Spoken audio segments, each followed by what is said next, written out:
This video is made possible by donations to the United States Lighthouse Society from people like you.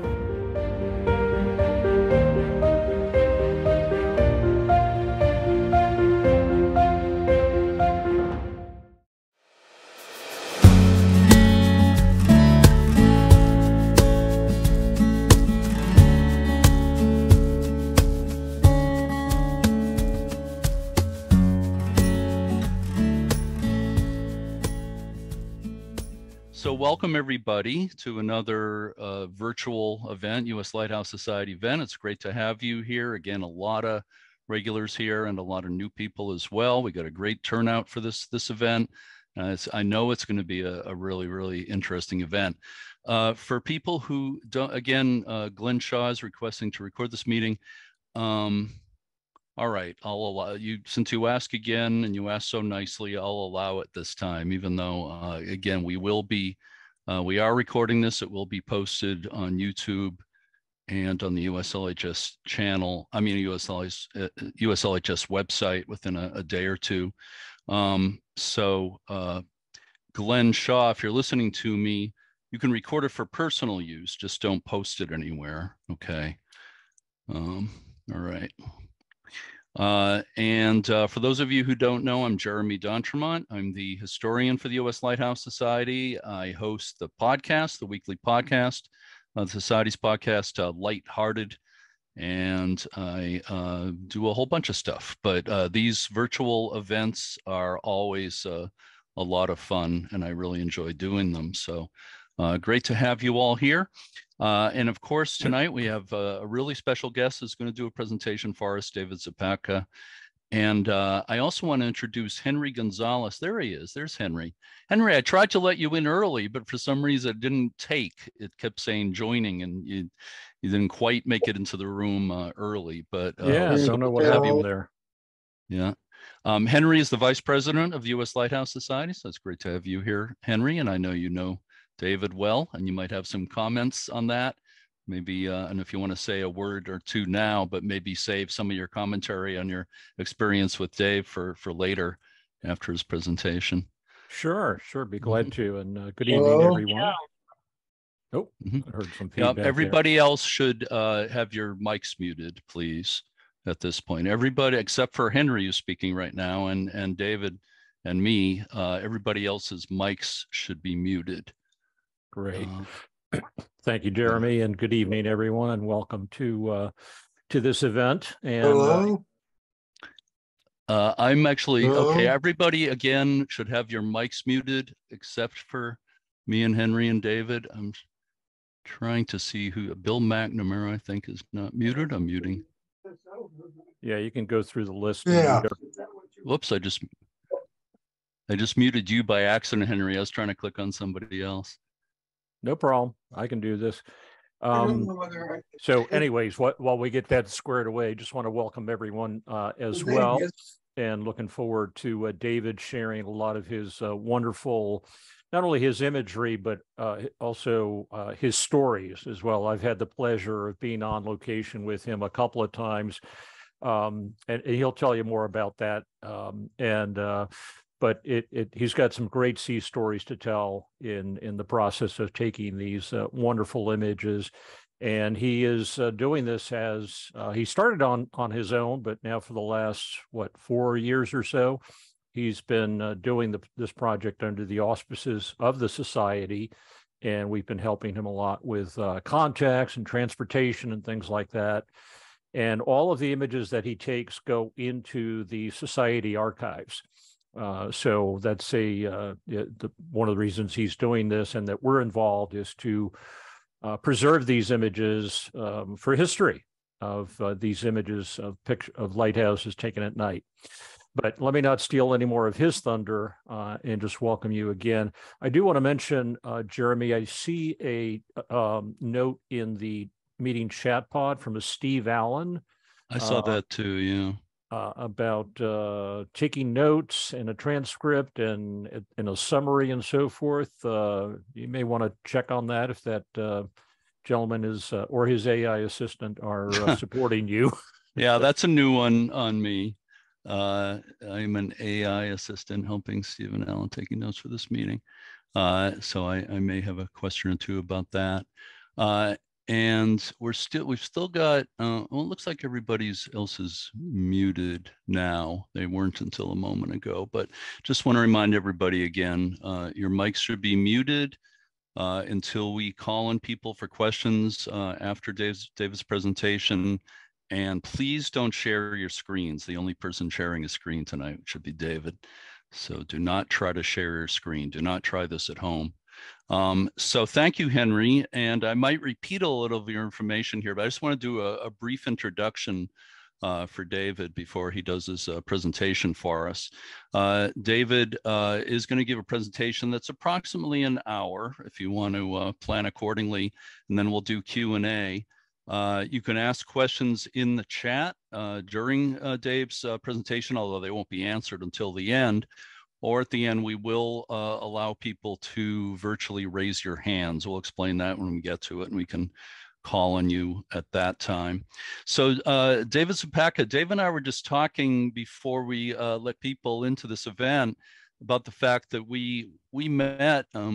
Okay, I'm going to pause here for a second. Somebody else is requesting to record this meeting locally. This has never happened before in these events. I'm going to go ahead and allow it, but Ken and Glenn, who asked earlier, if you're recording this, please make it just for personal use. Do not post this anywhere. We're the only ones posting it, okay? I'm going to go ahead and allow this, but again, for personal use only, okay? All right. So as I was saying, David and I met about approximately 20 years ago. We couldn't quite pinpoint when it was, but on a cruise in Rhode Island. And the main thing I remember about that cruise is talking with David. The other specifics are not totally clear in my mind. So we've known each other for a while. And for more than 40 years, David has been a television cameraman, working primarily at the network level for news and sports programming.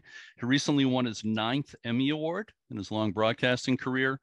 And congratulations on that, David. And he's also the longtime president of the Friends of Plum Beach Lighthouse. And I know he's going to talk about that a bit too. His nighttime lighthouse photographic project was adopted in 2018, as Henry was explaining, by the U.S. Lighthouse Society. In his donated RV Ruthie, which he's going to tell us about, he's visited more than 240 lighthouses to photograph them at night, hopes to do a lot more. He's been named the director of photography by the U.S. Lighthouse Society. And of course, his book, USA Stars and Lights, Portraits from the Dark, is a creative collaboration between David and the U.S. Lighthouse Society. It's a stunning collection. I think a lot of you have it, or at least have looked at it online. If you don't have it, you should get it. It's a stunning collection of nighttime photographs featuring more than 160 lighthouses in 17 states. You can buy it from the USLHS website and other online sellers. So at this point, I don't want to take up any more time here. I'm going to go ahead and let David take control of the screen here. So David, you're on. Anytime you're ready, you can go ahead and share your screen. Well, thank you, Jeremy. And thank you. It's good to see Henry. Henry's been great to me and to this whole project. And I'm very grateful to the entire board of the United States Lighthouse Society. I've known about them for a long time and having run the Plum Beach Lighthouse. But it's a close collaboration now. And a lot of what I'm doing couldn't have happened without the United States Lighthouse Society. So I'll get right into the whole project, because you've probably seen enough of me. You'll hear my voice through the rest of this. So I want to just let me know, Jeremy, if that has come up. Let me see if, hold on, I gotta make sure things start to work here. To your screen yet? Go. Okay, there we go. So. I'm sorry, David, I'm still not seeing your screen. Not seeing my screen. No. Oh. You click share screen and then. Oh, yeah. I see this thing in the corner. It says share. There you go. Okay, there. Now we got it. It's full screen. Everything again looks good. Yeah, sorry. Thanks for letting me fumble through here. Okay, so people probably wondering, who is this knucklehead and why is he allowed to talk with us? I have a long history of photography, and I purchased my first camera when I was 13 years old. And here I am, probably a senior in high school. And I thought I was going to be a still photographer in my professional career. But I went off to Rhode Island College, and I came upon film and video. And as a senior, I was hired by the local NBC affiliate and started a 40-year broadcast career. And I spent 10 years in local news. And then the last 32 years has been at the network level. My first network job was Diane Sawyer interviewing Katharine Hepburn in New York City, which was amazing. But don't think that I was running the show. I was number 17 of 17 people for ABC that day. But it took a little bit of time, a couple of years to gain the reputation, and I started getting hired by more and more people at the network level. So here's a quick compilation, collage, if you will, of my career. And I went to 4 Winter Olympics, and I did 20 consecutive years of Final Four for CBS, and a whole bunch of other things along the way, including Princess Diana's funeral, among other things, and a lot of political campaigns and things like that. So I have the chops, the street cred of TV cameraman, and the entire time that I was in television and still am, I was always taking still pictures on the side. So in 1993, my wife and I moved to North Kingstown, Rhode Island, and in the town was this sad old lighthouse, the Plum Beach Lighthouse. And it was on the doomsday list, the Lighthouse Digest doomsday list of threatened lighthouses. And in 2001, it was announced that the lighthouse was to be renovated. So I went to the group, the Friends of Plum Beach Lighthouse, and told them I'd do a documentary on the renovation, which I did do, and that was nominated for a New England Emmy. It didn't win in 2004, but here's the lighthouse as it looked after it was renovated. And then this picture is actually from last summer. It has been repainted. We've been able to repaint it 3 or 4 times since its initial renovation, primarily through raising funds that under my direction, we started a lighthouse license plate program in the state, and all the money goes directly to the Plum Beach Lighthouse. So now you know, okay, he's a photographer who's also a lighthouse preservationist. But how did I get started in shooting lighthouses? Well, I purchased a camera for CBS Sports, the first Nikon camera, high-end Nikon camera. It was $6,000, but it also did time lapses, and so I was able to incorporate that into my sports work for them at Super Bowls and Final Fours. And then I also discovered that this camera was really, really good at shooting night images and low light. So my wife and I are boaters on Narragansett Bay in Rhode Island, and we were out at Dutch Island, which is just south of Plum Beach, and during the day, and I said, wouldn't it be cool to at least try to get a picture of the Dutch Island Lighthouse at night? And so I went out and I anchored the boat and then rowed ashore with an inflatable. And I set the camera up and I stepped over to the side and I just waved a flashlight at the lighthouse. This light, you can see my cursor, I hope, but this light that's on the lighthouse is from just a flashlight.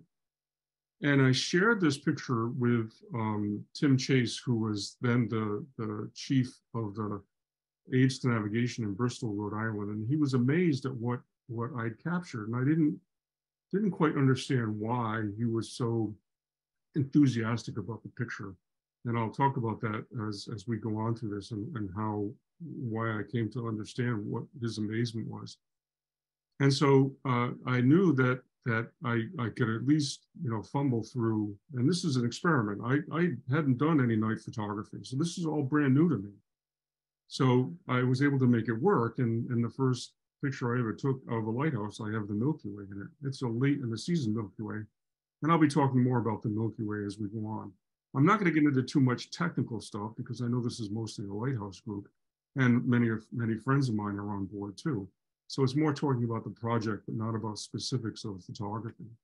But I will tell you that in this picture right here of Castle Hill, this was one of either the second or third lighthouse that I shot of the whole series. And now I'm up to 242 lighthouses that I've shot.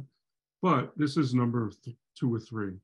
And I learned a lot from this picture because, first of all, I learned a lot because it was really, really cold and windy, and you know, that wind chill is really brutal. It's like 20 degrees with 20-mile-an-hour wind. So you're talking about like 10 degrees or less.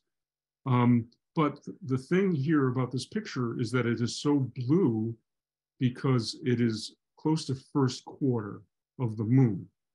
So I came to understand that if I'm going to do this project and moving forward, if I was going to, you know, keep up with it, I had to go out when it was new moon or close to it, and clear skies. But if there was any moon in the sky at all, it would have to be either a little crescent moon or less, or I'd have to time to be out shooting when the moon wasn't in the sky. So, like for instance, in about a week from now, it will be in first quarter, and I could shoot after 1 o'clock in the morning once the moon has set. So that I pretty much started to learn the parameters of shooting. So I want to revisit Plum Beach Lighthouse just for a second. So I was now back in the spring of 2014. I was about 6 or 8 lighthouses in on what would become the project. So it really was only in its starting phases. I was just doing this as a hobby. I didn't realize how important the collection was going to become at that point. But what I was getting frustrated with was that there was no way for me to get a really nice picture of the Plum Beach Lighthouse. And that's because it's out in the middle of the water. And you can shoot from the bridge, but you have to get a cop if you're on the bridge. You're not allowed to stop in your car, but it's not a great angle from the Jamestown Bridge, which is fairly close by. So I was having trouble sleeping because I woke up in the middle of the night and I was thinking, how can I get this shot? How can I do this? So I went to a guy by the name of Rob Winter in North Kingstown. He's a welder. And I said, Rob, no, I'm sorry, let me back up. So I did. I got up and I looked at the chart, and I said, whoa, look at this. So all the waterways in the country are charted. So here's Plum Beach Tower, and there's a 10-foot depth just to the south, but it's too close to the bridge. But to the west of the lighthouse, there's 14 feet of water. So I later on in the morning, I called Rob Winter, and I said, can you build me a 20-foot tripod? So here's the tripod at 10 feet.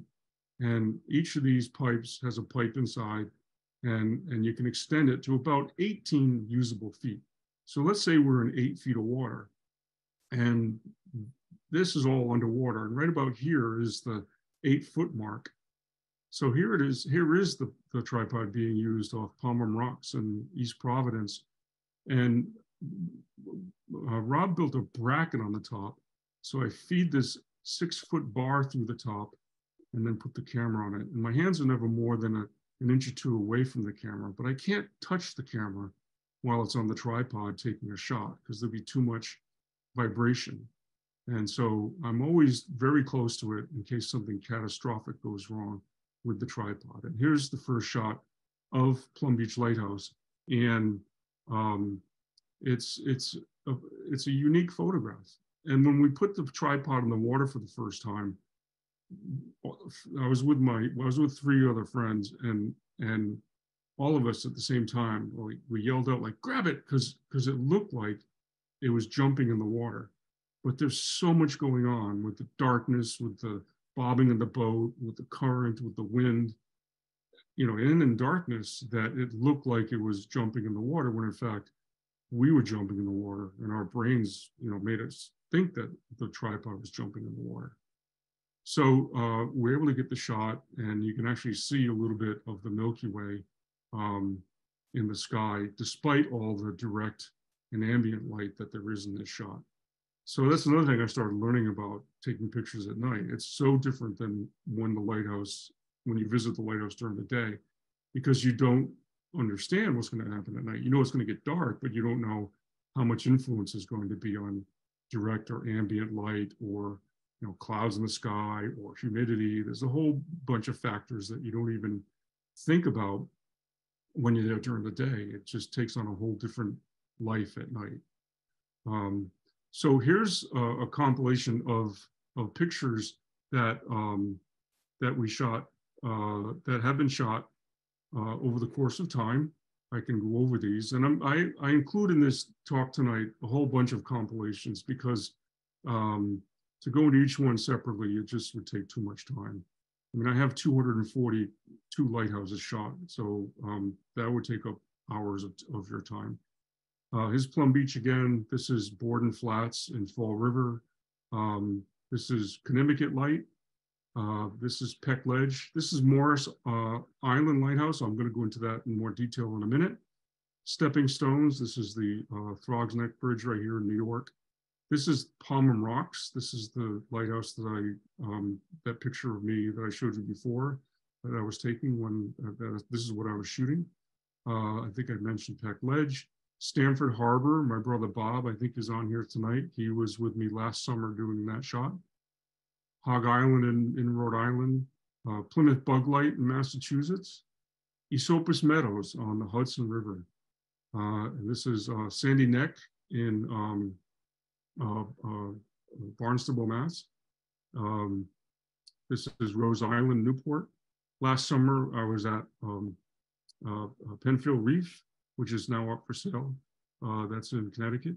And this is Ida Lewis Yacht Club in the middle of Newport Harbor, which has a little light up here in honor of Ida Lewis. It's a private aid to navigation. It had clouds that night, so I may have to go back there again and shoot. But one of the things that this displays right here, and that a lot of people don't understand, is that lighthouses have different color at night. So one of the things I'm going to talk about in just a couple minutes is we don't have pictures of lighthouses, historically speaking. We don't have pictures of them working at night. So most people don't even realize that if you go to a lighthouse during the day, let's say you went by in a boat, Penfield Reef, you wouldn't necessarily know that lighthouse is red unless you were there at night. Same with Plymouth Bug Light. So if you show up in Plymouth in the middle of the night and you look out, you'll see a flashing light. You might not even know that it's from the lighthouse. It would be red. But lighthouses are green, they're red, or they're white. And in some cases, just a few around the country, they're yellow. And so those are the color schemes, and they all have a specific purpose. And the Coast Guard assigned those colors. But because we don't have documentation, historically speaking, of lighthouses, most people don't even realize that there are different colors at the top. So it's an important aspect that this project is bringing to people. And I have people, when I do talks, they're amazed to say, what do you mean that lighthouse is red or that lighthouse is green, and why? And then I know why it is, and most people who run lighthouses know why it is. But most of the public do not understand why they're different colors. Hold on, I run into a little issue here. There we go. So let's go back to the Morris Island Lighthouse, and Dennis Blythe is on board with us. I saw his name and I saw his picture. So back in January, I made a trip down to South Carolina, and that's where Henry lives. Henry, we met at the beginning, and this is us before we arrived at the lighthouse. And then here we are prepping the tripod to toss it over the side. And this is actually us afterwards. But here's Henry, and I often remind him that we tried to kill Henry that night. We actually put him in the inflatable. He was tethered by about 100-foot, actually a tow rope. And I said, Henry, just row out and put this light. I handed him a light and aim this light at the lighthouse. So what you'll notice in most of my my photography is that the lighthouse towers are somehow lit, and I do that in the field. Now, the light that they have at the top of this lighthouse is a whole series of LED lights, but there's also, and I'm not really sure if the light is on the inside or it's just it refracting all the way down, but these are lights that are on at that lighthouse. And so we're in about 6 feet of water, and beyond this lighthouse is the open ocean. And it was really pretty amazing to be bobbing in this boat and sort of like chasing the camera around. And a couple times we almost lost the tripod, and Dennis was very, very helpful in making sure that that the tripod survived. So I just wanted to, I deviated a little bit just to show you that important tool. But now let's get back to the meat of the project and the progression that I have from 2014 to 2015 and then up till today. So the first subject matter for me was Rhode Island. We have in the state 21 buildings that are classified as still active, be it regular aid to navigation or private aid to navigation. And there's 25 total buildings in the state that are considered lighthouses, but 4 of those are no longer lit. And so I'm not interested in shooting those because of for obvious reasons. They just look so much more dynamic when they're lit. And so here at North Light and Block Island, I put a light down near the lighthouse, aimed up at it, and then I came up on this dune and lit the bushes here with a flashlight. Here at Southeast Light, same night, I caught a shooting star. You can just about see it right here. It's not the greatest angle of the lighthouse, but it's a great angle for the Milky Way. It's really difficult to get a shot of the Milky Way and the lighthouse out at Southeast Light because right behind me is a field of poison ivy, and I wasn't going to venture in to shoot that. So here's Newport Harbor Light, also known as Goat Island. This is Sakonnet. My friend Sean Daly and I climbed ashore. We almost got knocked into the water by waves. And my friend Keith Fink and my friend Richard Kazarian stayed on my boat, and they lit this from offshore. That's my light that Richard was pointing at the lighthouse. And then this is Watch Hill. I grew up in the shadow of the Watch Hill Lighthouse, not really that close, but every night in the summer I could hear the foghorn going off. It was about 1.5 miles away. And this is what you get, in the great Milky Way season of the summer. And this part is called the galactic core, as is this right here at Southeast Light. And so the better Milky Way season we're coming into fairly soon this year, mostly July, August, and September. So now I've run out of material in Rhode Island, and I started shooting towards Massachusetts to the east, and then to the west of me, it was Connecticut. So this is out at Nantucket, Great Point. And I had a television light that it's battery operated. I put it on a stand. And this texture you see right here, this is inherent in the lighthouse. But it's up to the photographer to be able to enable the camera to see this. If I had this light right next to me, this would all be lit and it would be very, very flat, and you wouldn't get this texture. So it's all about what's called Rembrandt style lighting. Now, Rembrandt, as an artist, would paint his subjects in his studio with a single window, and that was his source of light. So he always had light on one side of the person's face and darkness, shadow on the other. And so I try to do Rembrandt lighting on lighthouses when I can. It's not always possible, but when it's possible, that's what I try to do. And this lovely texture that's down here in the sand, that's created by my assistant, Sean Daly. He used to be a television reporter in Rhode Island, but he's a good friend of mine, and he's also an amateur photographer. But he was assisting me, and he was waving the flashlight very low to the ground to get this really great texture. And when I saw this picture on the back of the camera, it was like one of the most perfect pictures I've ever taken. I did some editing on this, but not a lot. So every picture that I do shoot, and they're all single image pictures, meaning I'm not doing Photoshop, I'm not compositing, I'm not doing stacking. There's a method called stacking. These are pictures that I capture on single frame. But most of the lighting is performed in the field. And then I do some work in software called Lightroom to pull out the stars that are in the sky. And you can see these when you're there. Your eyes get adjusted to the darkness, and you can see the Milky Way. Not as good as the camera can, because the camera's doing 20-second long exposures, and our eyes are just seeing it pretty instantly. But you get the sense of the Milky Way when it's there, but the camera can see much more than we can. It's pretty amazing just to be able to see this and just to be there and witness the stars in the sky. It's really beautiful. The same night we shot Sanctity. So here the light isn't totally bright. I don't think it's a Fresnel lens anymore, although I'm not sure. When you're shooting a high-powered Fresnel lens and you're standing out 100 feet from the lighthouse, this light can really spank the lens, and it's problematic in shooting at night.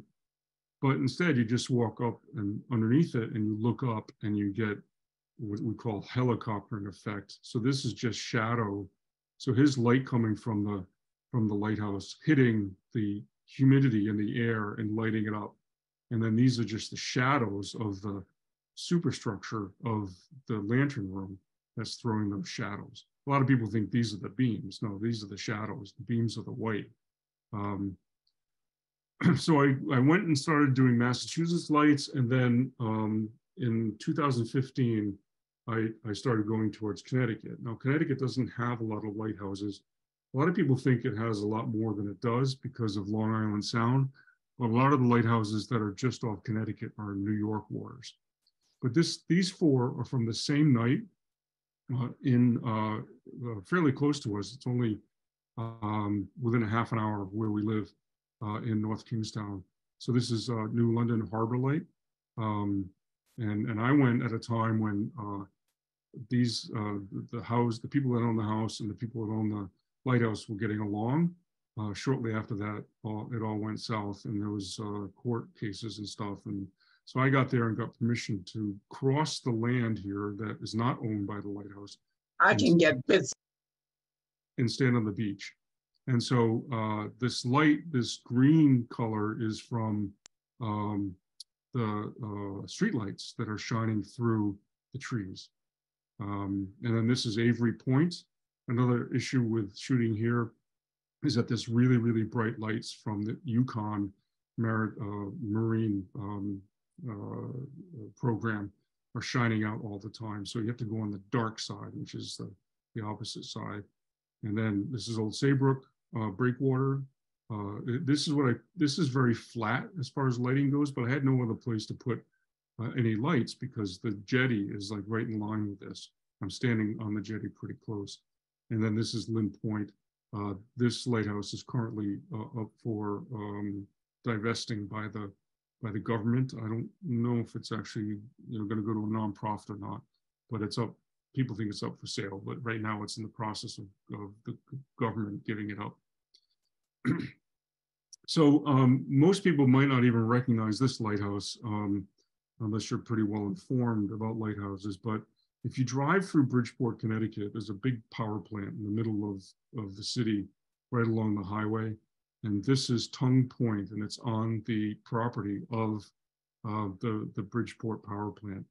So I reached out, I did a nav chart research, and it's too deep. The water's too deep there because they dredged it all so that they can bring colliers, carrying coal into the power plant. So it's really, really too deep to use the tripod. And so I just reached out to the company in New Jersey that owns the power plant. I told them what I was doing, and they said I could go on the property. I would have permission, but I had to line it all up and everything. So I started looking. I started doing more research on. I wanted to see what this lighthouse looked like at night. And you know, I could not find a single picture of this lighthouse anywhere. And then I started wondering why. And then I started looking for other pictures of lighthouses, just any picture of lighthouses working at night. And that's when I discovered they just simply don't exist. Now there's more and more coming into our, there's more and more coming to light now because there's more people out discovering night photography. So I'm not the only person out here shooting pictures of lighthouses, but there are very few in the history of photography. And why is that? Well, first of all, lighthouses were primarily considered to be military bases, the Coast Guard. They were locked at night. There were people living inside them. Cameras couldn't do the kind of work that we can do with digital cameras. Film couldn't do that kind of work. So for the history of film, they have a very low dynamic range, and you are also a very limited ability to stretch the sensitivity of film. You can do that with digital cameras. And by the way, I lit this with one of my TV lights up on the hill over here, and I hit the rocks right here with a flashlight. So it was a combination of both. One other thing, there was a big black electrical cable that is in this shot that I took out. So I admit when I do that, I don't usually manipulate photos very much, but this is so objectionable that I took it out. And I will take out airplanes if they're flying in the sky because they don't belong in my pictures.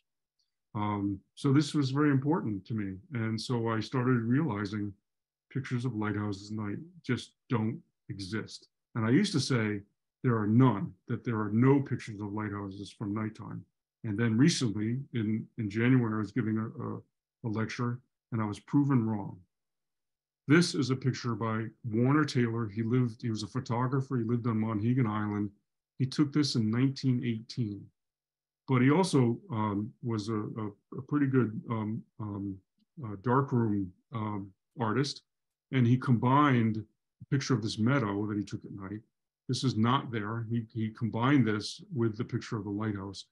And it was published in 1958 by the Monhegan Historical Society. It was the same year that he died.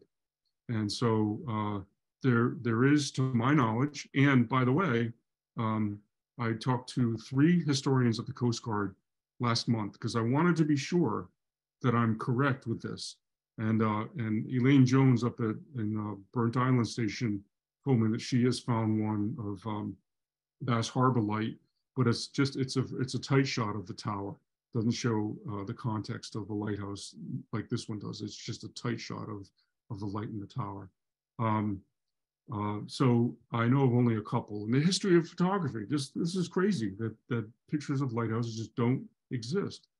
So it came to be that this documentation is so important because, as we know, lighthouses are disappearing and they're also being turned off and being turned over to private entities who are closing them off to the public as well. So to get to them is real important. So this is a beautiful picture. Oh, Dave, what did you do here? Man, I messed up. I screwed up here. Well, this is part of my teaching process. So if you're a photographer and you're uninformed and you just go to Montauk Point, or if you go to Horton's Point, or if you go to Watch Hill, or if you go to many other lighthouses and you don't call ahead and you don't do your research, you get this. And so what this is they have 7 really bright lights, security lights that come on at night. This looks like aliens. This is actually the refraction of these really, really bright lights in my lens. And so you go out there and you get frustrated by trying to take this picture. And so I called ahead. I told the Montauk Lighthouse Historical Society, I think that's what they're called. I told them what I was doing. And this is before I was affiliated with the Lighthouse Society. I was just doing this project on my own. And they invited me out and said, come on out in the afternoon. We'll give you a tour and we'll show you how to turn the lights off. And so I did. And they showed me where all the circuit breakers were. And the keeper, he's a former Coast Guard guy. he turned to me and he handed me the key and said, lock up, but leave this in the flower pot when you're done. And that's what I did. And what happened next is that I got this. So it went from this to my controlling the lights. And I put up 2 lights. I put a light over here in the field and a light over here. And it's a very big area to light. But when you have control, and I've taught classes at the Rhode Island School of Design and television lighting, and I've told my students, my 3 rules of lighting are control, control, control. So if you don't have control, then you're going to get really frustrated and you're going to end up with this. But you go there during the day and this looks nothing like this. It looks, like a beautiful lighthouse, and you don't even realize that there's lights up there until you get there at night. And while I was shooting this picture, I heard, "Hey," and I was like, "Who's that?" And I heard, "What did you do? Did you just control those lights?" There was a photographer on the beach trying to get this shot, and then all of a sudden, magically, the lights turned to this, and he just had to find out. So he came up, and he became my assistant for the night. And he was just amazed that what I had done, and it really isn't that magical. It's a matter of doing the research, making the phone calls, and I spend an inordinate amount of time on the phone just trying to find numbers, find the right person to get permission or permissions, and then trying to find out, okay, is the lighthouse still lit? Or what kind of influences am I going to run into? Do I have to worry about skunks or porcupines like up in West Quaddy Light, or do I have to worry about other things? And then how is it on an island? How can I get there? All the logistics that I have to know and understand before I head out the door. So I'm going to go into just a couple of images that I took over the years that were interesting. This is Robbins Reef in New York City. It's actually in Bayonne, New Jersey. It's in New York Harbor, I should say. Here's New York City over here. And this is Jersey City and Hoboken. And then Brooklyn's here, and then Staten Island's over here. So this is my son and I. My son was with me, and his friend Andy stayed on a rented boat that we hired boat out of Staten Island. It was actually a tugboat. And he dropped my son Corey and I off on that ladder here. We climbed up and climbed over here, and then set up a light and got this shot. And then later on we visited Romer Shoal as well that night. So this is, and I could find no pictures of this prior to my being there. I mean, you could find no pictures at night, I should say, prior to our being there. And this is owned by the Nobles Maritime Museum in Staten Island. And they had said that to their knowledge, no one had ever been there. And this was 2017, I think. This is Bluff Island Lighthouse in Valcour, on Valcour Island on Lake Champlain. And I lit this with a couple lights, and the keeper brought me out there. And so I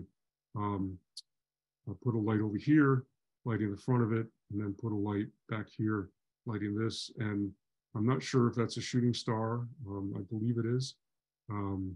Sometimes you get things in the sky, and you know that they're planes because you have strobing, green and red and white lights strobing.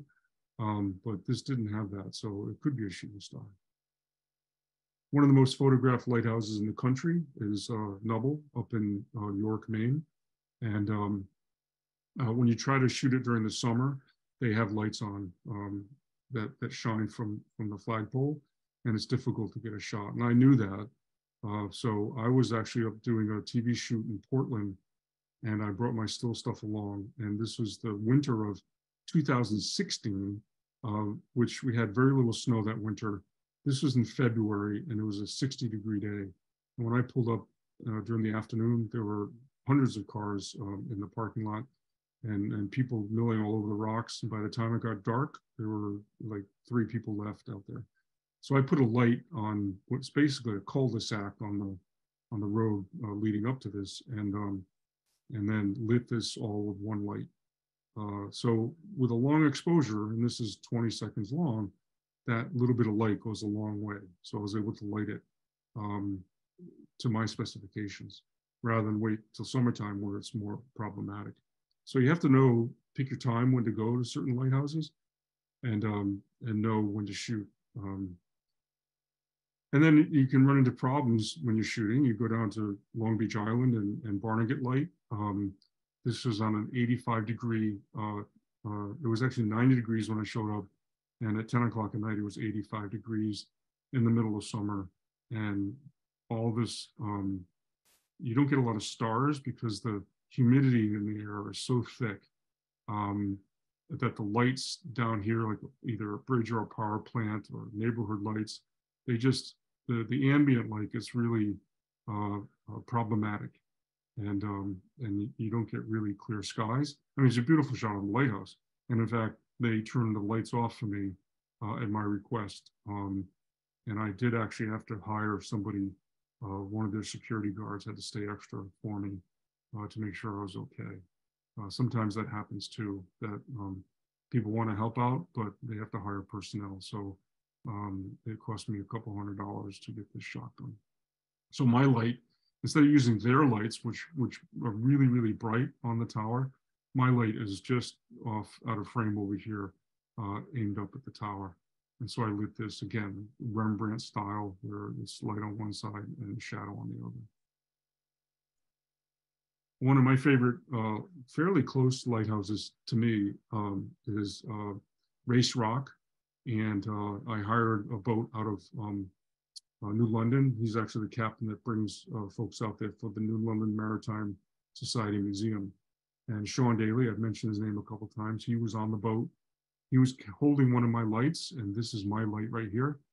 But because of logistics, like the week before we took this, we had a week of beautiful skies in April of 2016, but we had tremendous winds and really rough seas, and we couldn't get out. It was during new moon, and the captain just said, no, we can't get you out. His name was Patrick Kennedy, I think. This was the captain, Patrick Kennedy, because we had a congressman named Patrick Kennedy in Rhode Island. But this right here, this is light from the moon. And so the moon is up here, and this shadow is from the moon. And then you can see the glistening down here is from reflections or of the moonlight. So this is a really cool shot. I've sold many images of this because it's just so spooky and so cool and so rare. I mean, I haven't seen any images like this replicated. I'm the only person who has an image like this. I'm convinced of that. So, which gets me, everything you've seen thus far is in my first book, Stars and Lights, Darkest of Dark Nights, self-published in 2017.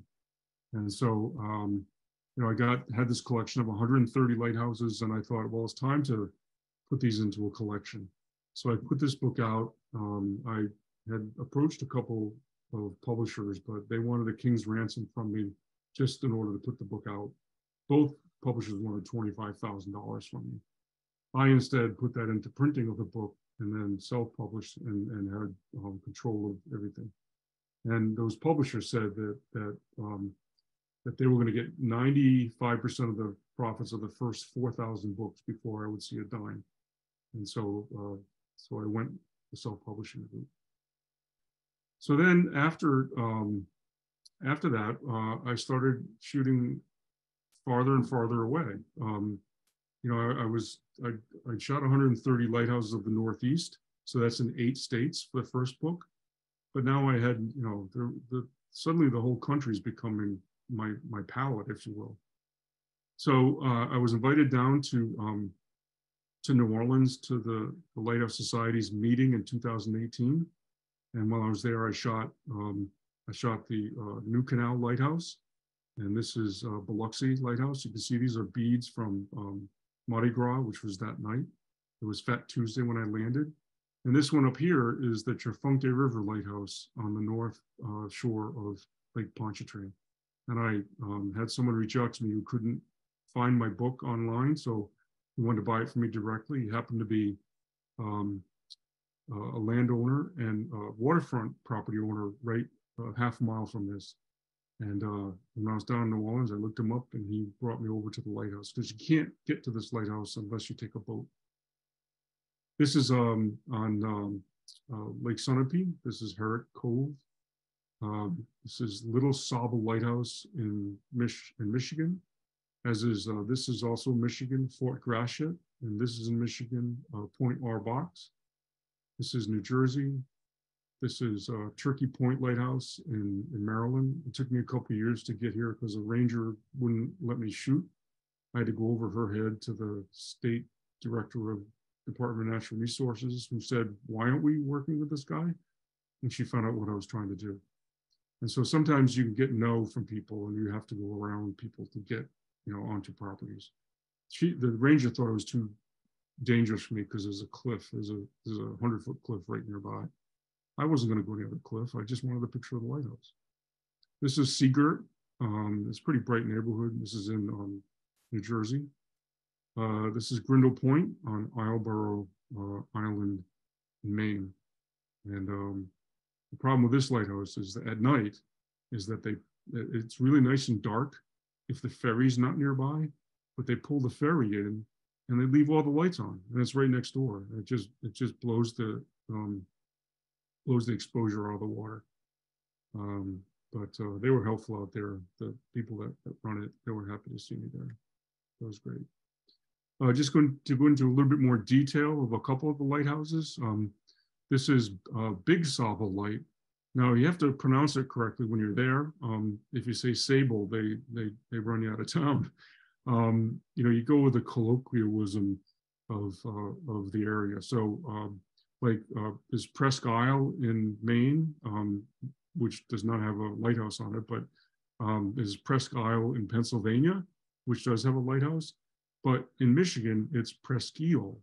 So you have to know the right pronunciation nearby. So my assistant was Don App. He's former Coast Guard. I met him when my wife was actually out working in Michigan. So I was out there quite a bit in 2017, 2018. And Don was up on top of the dune, which is right over here, with the light. So this light is up on the dune. And then the foundation president who had driven us out here, it's a 2.5-mile hike. If you don't get a ride out, he light painted this for me under my direction with the flashlight. And we were invited in the summer of 2018. My wife and I stayed the night in the lighthouse just as a getaway, which was really nice.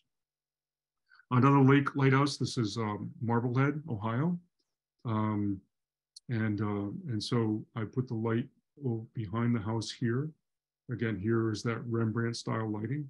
Light on one side, shadow on the other, and there's a street light over here that's casting this orange glow, as is across the concrete here onto the tree, and of course this light here in the compass rose is coming right from the green, of the lighthouse.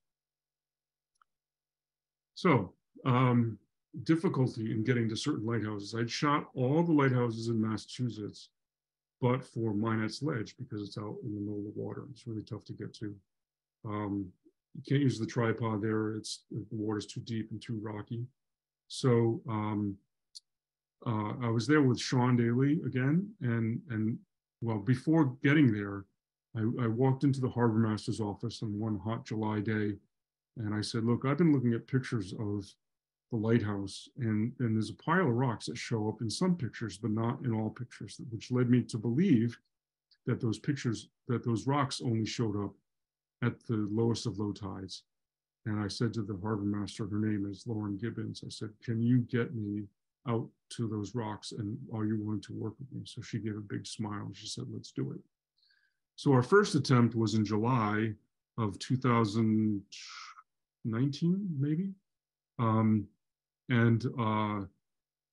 We went in July, and we had actually 2 fishing boats that were helping us out, and we got out to the rocks, and we didn't realize that there was a hurricane 400 miles offshore. It wasn't predicted to come to New England, but the swells were there that night, so we couldn't get on the rocks. We were there during new moon, low tide, but you could see the rocks, and then you couldn't, and it was just too dangerous. So we went back in August, just Sean and I and Lauren. The fishermen weren't with us. We loaded up my inflatable, and she dropped me off right about here, and I rode to the rocks, pulled up the inflatable, and had about 45 minutes to shoot from the rocks. And a couple of pictures I got the rocks in. I left this shot in here just to show the process. So this is, about a 20-second long exposure. Lauren's boat has moved, and that's Sean. You can't see him, but that's the light that he's holding to light the lighthouse.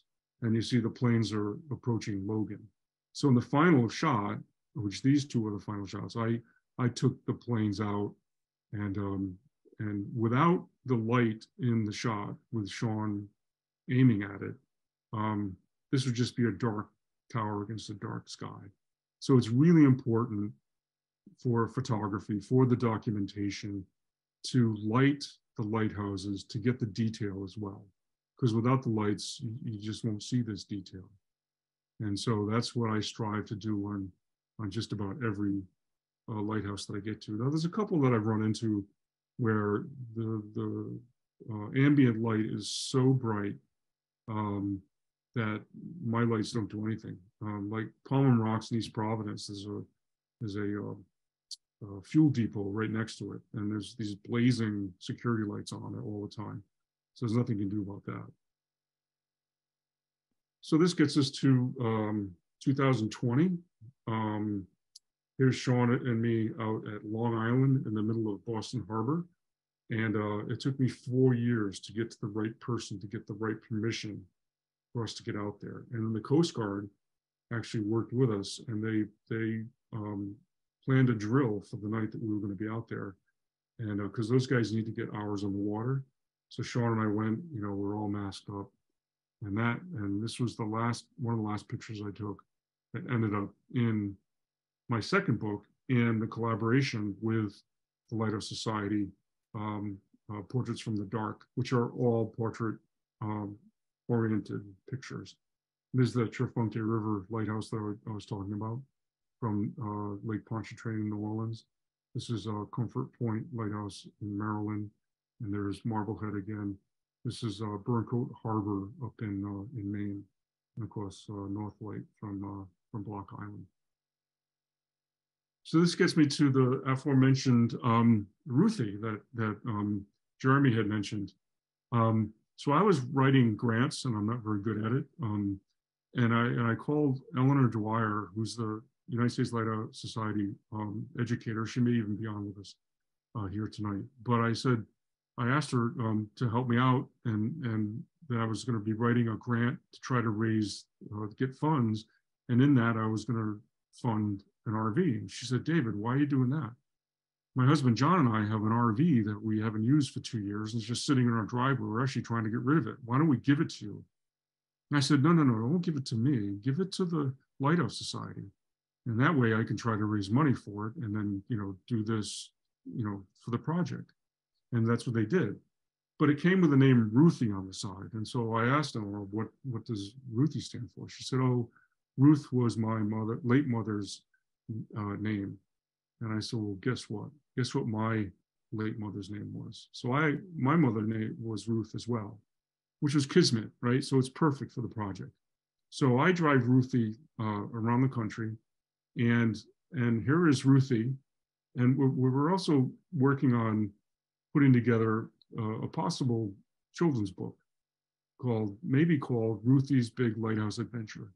So this is Ruthie, primarily this past year, since the beginning of the year, although there's a few that was shot earlier.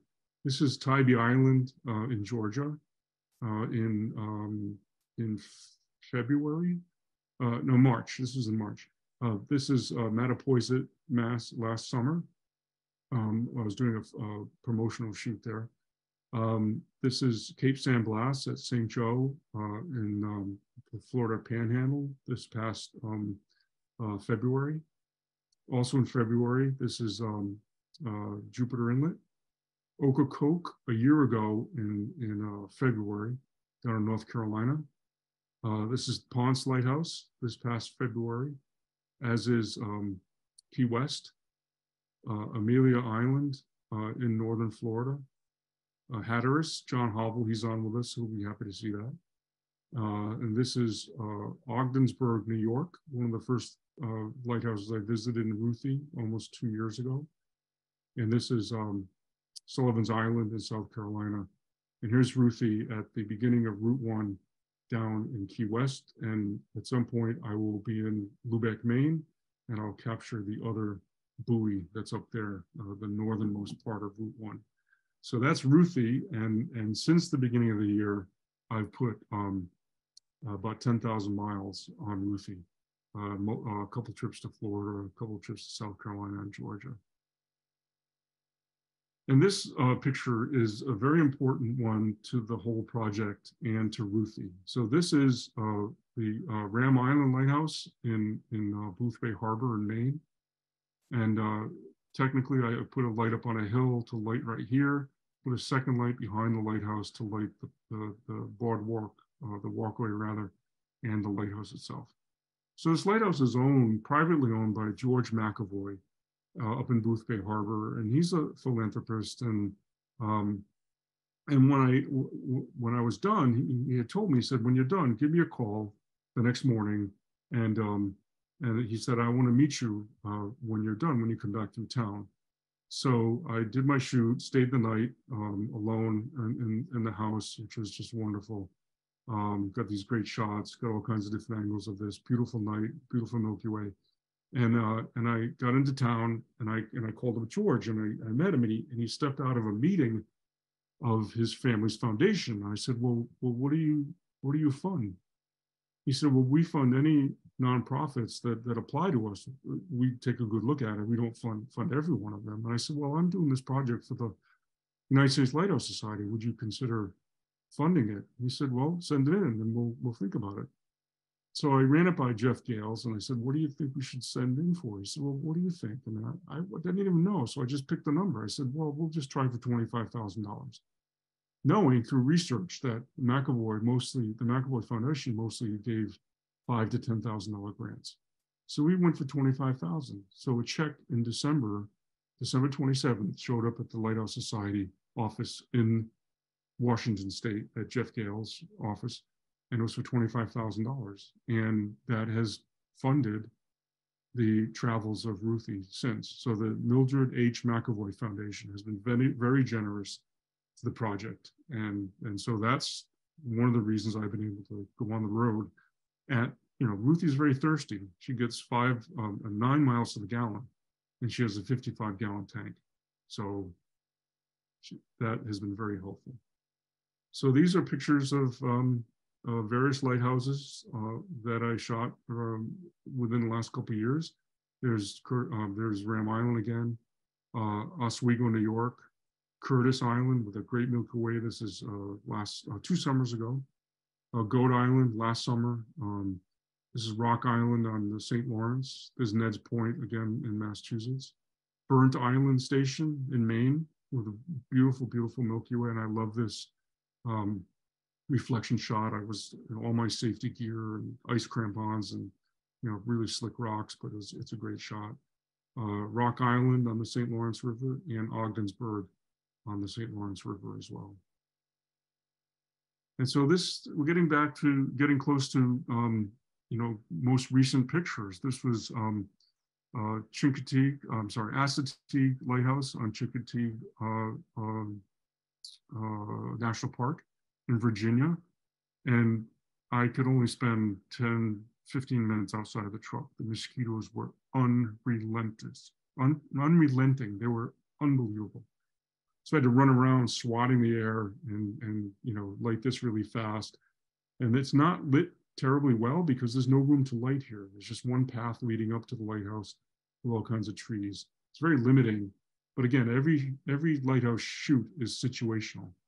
So I know now I could light this differently. And I'll talk about that in a minute. I'm starting to use my drone to light lighthouses. Last summer, I was on Cuckles, which is also in Boothbay Harbor. And it's really difficult to get any cooperation out here because this lighthouse is in litigation. And it was open for a while as a bed and breakfast at $1,600 a night. but the town found out that, you know, the town said, look, you can't run it like that, because he wasn't inviting the public out to the lighthouse, which was part of the plan, part of the rules. And so the town took it back. But I was able to get out there with the fire chief, who's the caretaker. This is Wood Island up in Maine, Biddeford Pool, Maine. This was last summer, about a year ago from right now. And the foundation was great. The board members, there were like 6 or 7 people, brought me out, and I lit this with one light on this pathway, you know, about 100 feet away. And that light's very interesting because it blinks green and white. But I climbed to the top of the tower and I covered the white light with material called black wrap, so that the white light wouldn't, white has a tendency to blow out any other light, and so it was too bright. So I covered the light, the white light, with my material. It's aluminum foil that's black, and so I was able to just go with green. This is Port Clinton. Jeff Mendenhall might be on with us. He's the foundation president, very helpful. He actually dimmed this light down to almost nothing because he had controls for it. And then I lit this with a flashlight and lit the front of it with one of my lights. And I was very lucky to be able to find the Milky Way. I couldn't see it when I was there because the lights around here were so bright. My eyes couldn't adjust to it. But when I started editing, I was able to work with Lightroom to find the Milky Way and to pull it out. So this is a kind of an important little thing for this whole project. A year ago today, I was interviewed at the Fire Island Lighthouse by Hoda, and here we are. This is the lens room at the lighthouse, and then on July 15th last summer, the Today Show ran a 5-minute story, and the whole segment was about 6.5, 7 minutes. And at the end of it, all the people sitting in the studio just talked about the pictures. It was great. And up to this point last year, I'd sold about 30 books.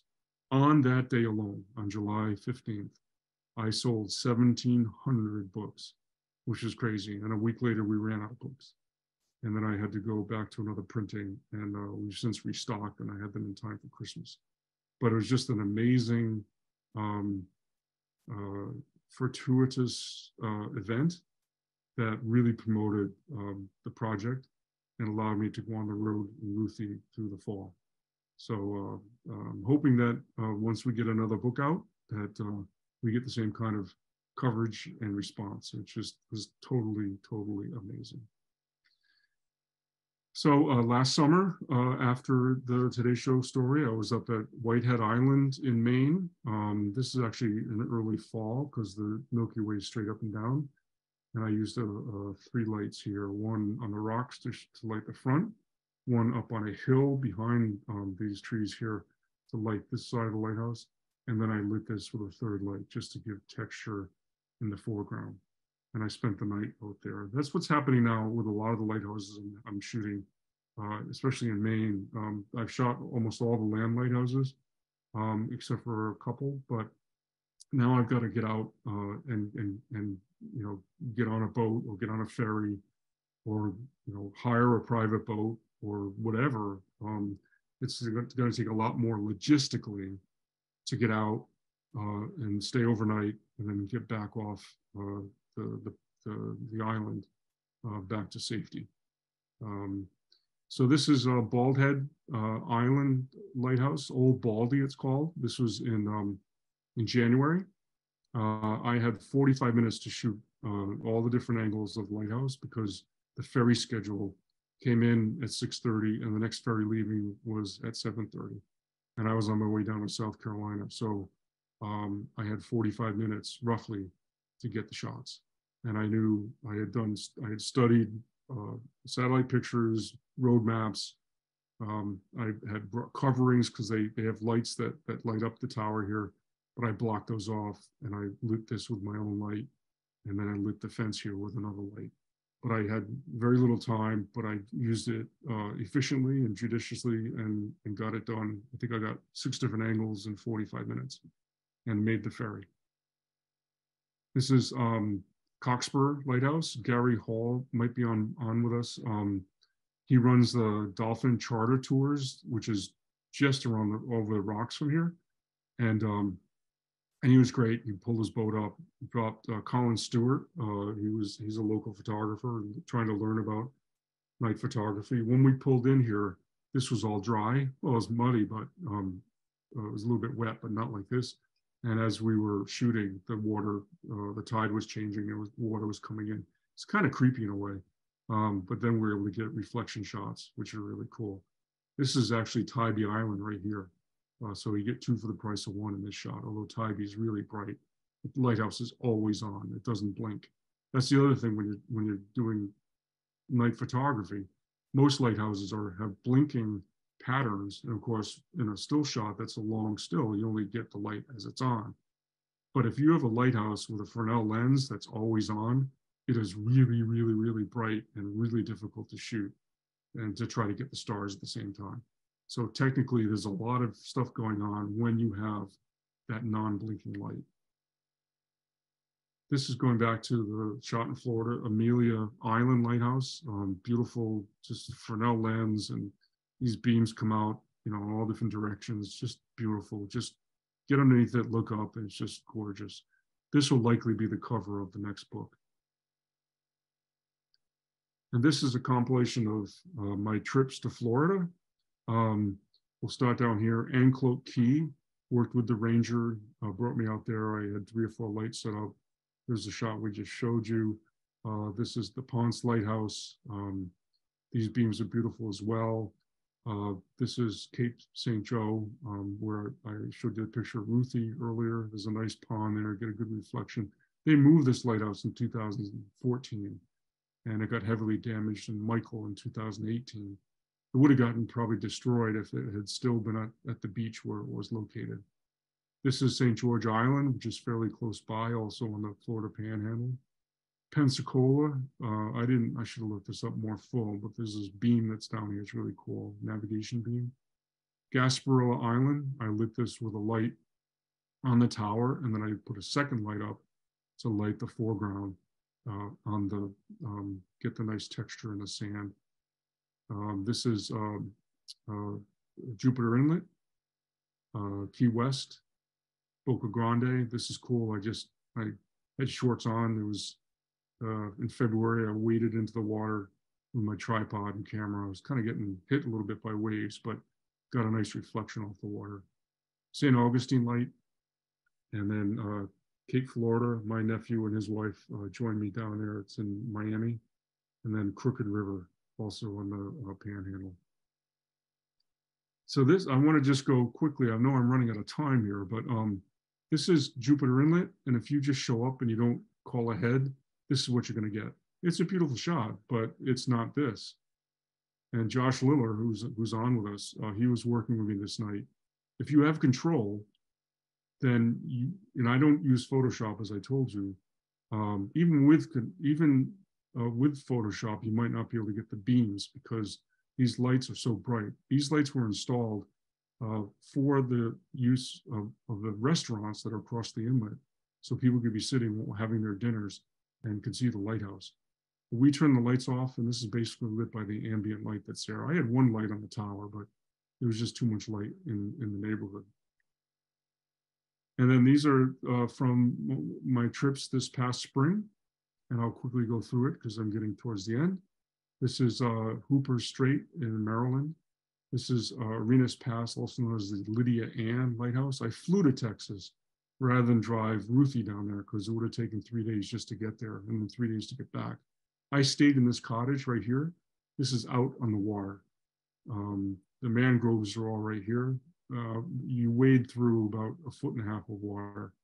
And so I put my light stand up in the water and my tripod in the water to get this shot. This is Port Isabel, down near the Mexican border. All these lights, it's a city lights right in the middle of town. They built the lighthouse before the city was built, but the city built up around it. Sapelo Island off Georgia. I included this in a larger image. The moon is right here. It's actually a pretty cool shot. I shot a lot of other pictures here too, but I spent the night out on the island. It's a very small community out there, and the ranger was very helpful. This is Bolivar Point in Galveston, Texas. They just actually took this lighthouse apart. They're rebuilding the lantern room. The Cape Henry lights, old Cape Henry light in Virginia, right here, and new Cape Henry light. This is Port Lavaca in Texas, Hillsborough Light in Florida, and Sanibel in Florida as well. I went down to Florida in February, and Sanibel was not lit. I returned there in Ruthie in March just to get Sanibel. That's when I shot Hillsborough as well. And real quickly, Marshall Chapman, who was on before, will be happy to see all these images. When I shoot lighthouses, I'm not shooting just one or two angles. If I can, I do a whole bunch of them. I spent about 2 hours at Isle La Ho and got all these different angles. And in this one shot right here, I used 7 lights, which is unusual for me. Usually it's 1 or 2 lights, but there's such a big area here. I put a light in the house on the 2nd floor, a light on the 1st floor, a light for the tree, a light for this part of the walkway, a light for this part of the walkway, a light for the lighthouse itself, and then a light to light the rocks. It's a huge area to light, but a little bit of light goes a long way when you do a 20-second exposure. And that's what I shot there. And so this is, my next book will probably have multiple angles at certain lighthouses. And you're seeing them right here for the very first time. And then I was, had access to the inside. So you get this really cool, this is my light right here from my light outside, creating this light on the wall. But that's what you get to do when you have all this time. And I mentioned earlier about using my drone. So this is the first time that I used the drone up in the air. I'm shooting with my camera, but I have these really cool lights that I bought and put on the drone. They're really, really small and they're light. And I put the drone up in the air and backed it off. I put it up about 50 feet, backed off about 50 feet. And usually that this big light stand in the sky. And the FAA just recently loosened the rules and the restrictions on drone flying. And prior to those restrictions being lifted, I couldn't have gotten this shot. So I'm a licensed drone pilot, but I didn't have a night waiver to fly at night. You don't need that anymore as long as you have certain things on your drone. And this was just last week at the Erie Land Lighthouse. I was on my way to Fairport Harbor, and clouds had come in, so I was disappointed by that. But I figured I'd just shoot. It's early in the evening, but it's actually 10 o'clock at night because they're so far west in the time zone, and I couldn't wait around for it to get dark because I knew I had to drive to Ohio. I'll get back to this lighthouse again sometime. Just so we have the stars. It's a cute little lighthouse, but there's a lot of ambient light there, as you can see, right in the neighborhood. And then Fairport Harbor, I tried to shoot it 5 years ago, but this whole area right here was underwater, and when I showed up, the beach was over here, and I started walking out on the jetty, but there were waves crashing over the jetty. The winds were so high. And that's what happens on the Great Lakes quite regularly. And so I couldn't shoot when I was there 5 years ago. So I finally got back there just last week. And these are actually lights that they have on the lighthouse. So they're not really great for night photography. And then but I just added this light down here, light on a stand. And I finally got it, finally got the shot that I wanted. And I'm going to end my talk because I know I'm running very short on time, probably overtime at this point. But Sanibel is just so important to this project, and it's important to the mission of the project, because as we know, because this is a lighthouse group, we know the lighthouses are in trouble, and because of sea level rise and climate change. And this is proof right here. Like when Ian came out of nowhere really quickly, developed fast. And then, the lighthouse looked like this before. This is almost the exact angle of my shot. You can see right here, here's the light pole, right? Here's the light pole right here. It's a little, excuse me, it's a little bit off. This is a little bit closer to the angle. You can see it. So there's that light pole. And here it is right here, almost the same angle. So when the storm surge came in, the houses got ripped off their foundations and they took out this leg. So if I go back to this side, so this is the leg that got taken out right here. So this is a replacement leg, but I had permission from the city. It took me 2 weeks to get the permission. The foundation that's trying to run the lighthouse or take it over before it got damaged, they gave me permission, but I had to get it from the city as well. So I met a police officer and he let me in through 2 gates, and I had roofie there as well. And I was able to get these shots, and I got a whole bunch of different angles. You know, I put 2 lights up, this light to light the tower, another light to light here. And, you know, just to document what this is all about. So this is all debris from the light station. And you know, the city has said that they don't plan on rebuilding, but the foundation trying to take over, they're trying to get the insurance money was $1.5 million on the lighthouse. And the city is trying to earmark that for something else. But there's a fight that's brewing to get this rebuilt. And I have a feeling they're going to get it rebuilt. There's a really strong group down there that's going to make it happen. And then here's one last one. So that's my whole presentation. And I know a lot of the folks that are on here have seen some of this work. I've met a lot of people. But if there's anyone out there that, you know, that has you know, a little bit of money set aside for some kind of nonprofit, this, you know, money that gets directed towards this, like the McAvoy Foundation, goes directly to this project. It goes, I mean, I'm volunteering my time, you know, and that time is a lot of time, but I think this is really important to get these images. And if you agree with me, then, you know, consider, you know, donating to the Lighthouse Society in the name of United States, USA Stars and Lights, because without it, I mean, I've got to try to get funding through other sources. I've reapplied to the McAvoy Foundation. Hopefully they'll see the importance of this and continue funding us. But I've got a lot of work to do in Michigan, the Great Lakes, out west. I've got no lighthouses from the West Coast. Hawaii, there's not too many there, but then Alaska, which would be a huge undertaking. So, and lastly, if you're so inclined to use a QR code, this is a QR code for the Stars, USA Stars, I'm sorry, starsandlighthouses.com, which is the main website for easy access to the gallery.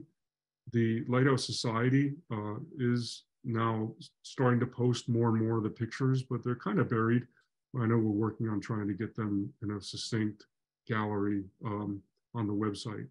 But if you want to just, you know, use this QR code, it'll send you to starsandlighthouses.com, and you'll see one image from every lighthouse that I've shot thus far. So there's 240 some odd lighthouse pictures on there.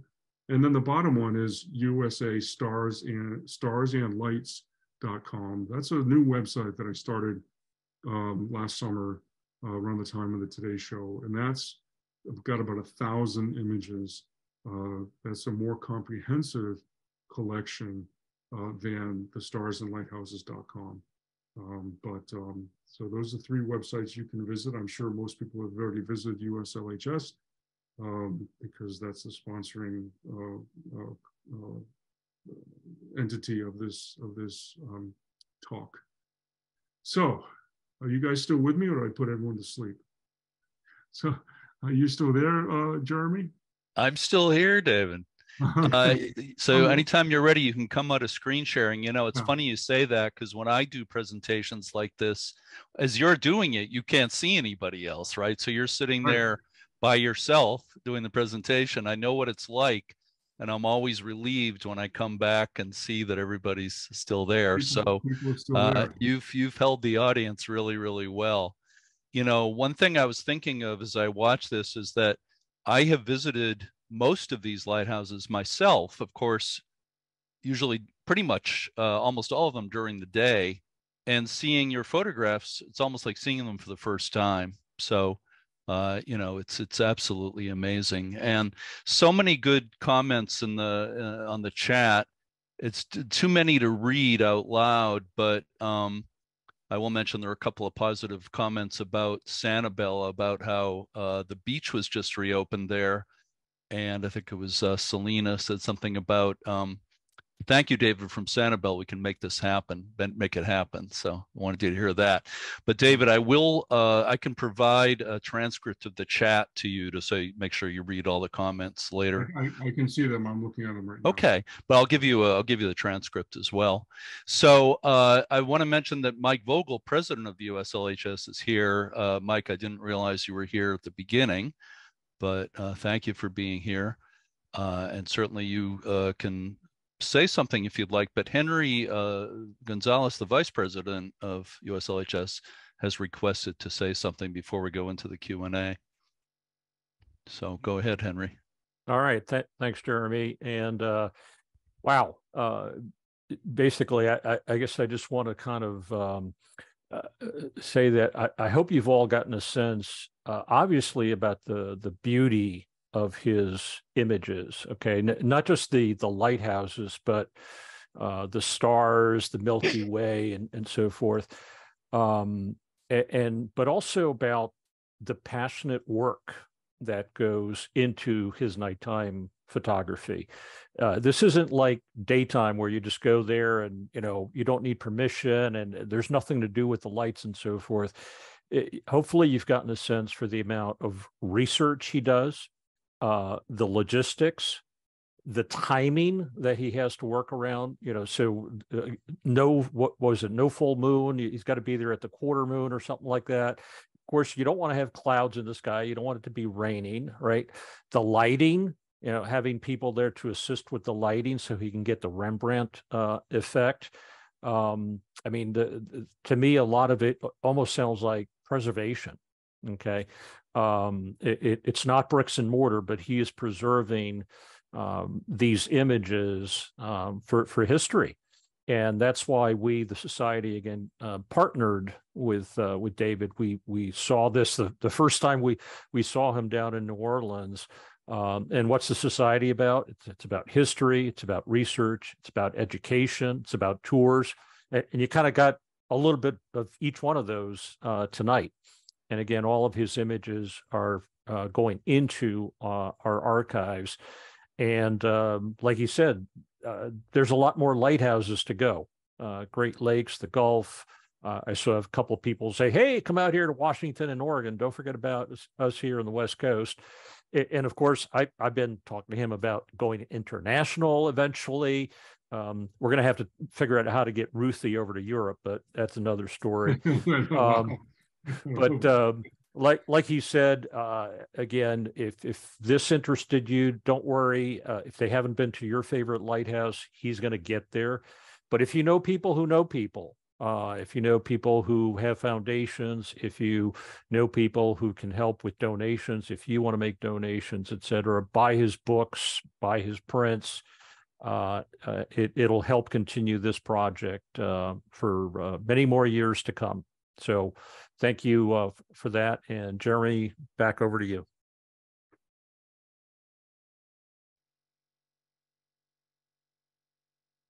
Except you're muted, Jeremy. Well, if he's not there, I'll... Thank you. Thank you, Henry. He came back. Yeah, I didn't want to be clearing my throat in the background while you were talking, and I thank you for the heads up there.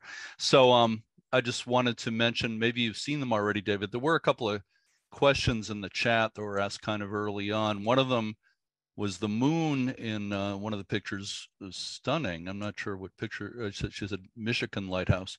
How does that impact exposure issues? I guess that's been touched on, but do you want to say anything more about the moon? Henry just mentioned it as well. Yeah, I think that the one that was in question, I'll actually pull it up. If I'll go back to screen share real quickly, I think he was talking about the, let me pull it up. It was, if I can go screen share again, it was Little Sauble Lighthouse. Let me see if it comes up. Is it back up? Yeah. Okay, so it's this one right here. So Mhm. when I was at Little Sauble, I think it was springtime of 2017, or maybe 18, around that time. The moon was in the sky, and it was actually at a crescent moon, and I knew there wasn't going to be a lot of light from it, but because it hit, the clouds had come in, and I wasn't going to not shoot. As it turns out, this angle was the only angle that had the clouds in it, because when I got down to the water and turned around, whatever direction I was faced back, it was there was clearing behind it. So I then got other angles wading into the water. I had my waders with me, and by the way, you know, the equipment that I had on when I showed you pictures on the inflatable, the PFD, the rock climbing helmet. In my PFD, I carry what's called an EPIRB, which is an emergency position satellite beacon, so that if I go underwater or if I fall in the rocks and get injured, I can if I fall in the water, the EPIRB goes off automatically. If I get hurt, I can manually set it off so that that will bounce off a satellite and will presumably be will go to a clearinghouse somewhere, and they'll know that, oh, there's this guy, he's a photographer, it's got a number on it, and it's, you know, corresponds to my information, and then they'll send local rescue. So every time when I'm shooting, I always have safety gear on. And in fact, so Sauble, this was a great angle, which is unusual for me to have the moon in the shot. But again, you can see that it's a little bit oblong here. It's not because the moon is round, it's because the way the light is hitting the clouds. And then, like I mentioned, the safety equipment. This is at Fort Gracia in Port Huron, and Don App, he was with me on the other Big Sauble Lighthouse. He's just off frame here, holding on to a rope, or a line as they call it in boating, that's tied to me. I crawled out onto the ice with all my safety gear on, because we didn't know how thick the ice was here. And I crawled out, and my camera's actually laying on the ice to get this shot. But the safety equipment, and I've covered too many drownings in my early career as a news cameraman. And the reason people die is that they don't do proper risk assessment, and they don't have the proper safety equipment. And so they're, you know, like I said, I'm a knucklehead, yes, but I'm not that much of a knucklehead. I mean, I think about these things, and I take those risks into consideration, but I make sure that I have safety equipment and that I'm going to return safely. So yes, I do take a risk, but it's all calculated. And I've, you know, knock on wood, I've not been hurt. I've fallen a number of times and had some weird stuff happen, but my intent is to come back alive. And so yes, so the bottom line is that in that shot, the moon is there, and it's in a couple of other ones that are in the whole collection, but very rarely do I have the moon in the shot, because I'm trying to get more stars, and that's where I came up with the name. And they're just so dynamic when you have, you know, the images like you see in front of you with the stars above. And so I'm going to stop my share again, and back to you, Jeremy. Yeah. So, Speaking of the stars, Lawrence was asking or said no stars are blurring. The stars tend to be pretty sharp in your pictures. So you must keep the shutter open very little time. yeah, so there's a fine balance. So I didn't want to get into too much technical stuff. So there's a fine balance between too long of a shutter, which means the stars will start to blur, and too short of a shutter means you don't get enough stars.